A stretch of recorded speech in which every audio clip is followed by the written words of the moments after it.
ಎಲ್ಲರಿಗೂ ದೀಪಾವಳಿ ಹಬ್ಬದ ಹಾರ್ದಿಕ ಶುಭಾಶಯಗಳು. ಇವತ್ತು ನಮ್ಮ ಮನೆಯಲ್ಲಿ ಲಕ್ಷ್ಮೀ ಪೂಜೆ ಇದೆ. ಅದಕ್ಕೆ ನಾವು ಡೆಕೋರೇಷನ್ ಎಲ್ಲ ಮಾಡಿ ಸಾರಿ ಡ್ರೇಪ್ ಮಾಡ್ಕೊಂಡು ಇಟ್ಕೋತಾ ಇದ್ವಿ. ಕಲಶ ಇಡೋಕ್ಕಿಂತ ಮುಂಚೆ ಸ್ವಲ್ಪ ಅಕ್ಕಿ ಆಮೇಲೆ ಎಲೆ ಇಟ್ಕೋಬೇಕು. ಅದಾದ್ಮೇಲೆ ಕಲಶ ಇಡಬೇಕು. ಆ ಕಲಶಗೆ ಇವಾಗ ನಾವು ಡ್ರೇಪ್ ಮಾಡಿ ಇಟ್ಕೊಂಡಿರೋ ಸಾರಿನ ಉಡಿಸ್ತಾ ಇದ್ದೀವಿ. ಸಾರಿ ಡ್ರೇಪಿಂಗ್ ಆದ್ಮೇಲೆ ಕಲಶ ಮೇಲೆ ಕಾಯಿ ಇಡಬೇಕು. ಅದನ್ನ ಇಡೋಕ್ಕಿಂತ ಮುಂಚೆನೆ ಎಲ್ಲ ಆರ್ನಮೆಂಟ್ಸ್ ಹಾಕಿ ಅಲಂಕಾರ ಮಾಡ್ಕೋಬೇಕು.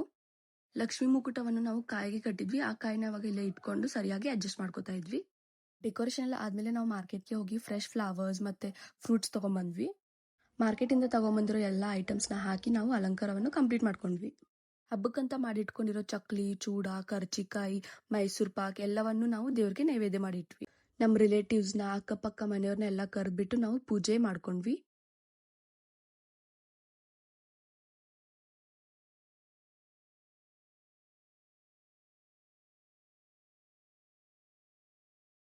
ಒಂಬತ್ತು ಚಿಕ್ಕ ಚಿಕ್ಕ ಮಕ್ಕಳನ್ನ ಕರ್ಕೊಂಡ್ಬಂದ್ಬಿಟ್ಟು ನಾವು ಉಡಿ ತುಂಬಿದ್ವಿ. ಉಡಿ ತುಂಬಿಟ್ಟು ಆರತಿ ಮಾಡಿ ಸ್ವೀಟ್ಸ್ ಎಲ್ಲ ಕೊಟ್ವಿ. ಆ ಮಕ್ಕಳದು ಕಾಲ್ ಬಿದ್ಬಿಟ್ಟು ಅವ್ರ ಕಡೆಯಿಂದ ಆಶೀರ್ವಾದ ತಗೊಂಡೆ.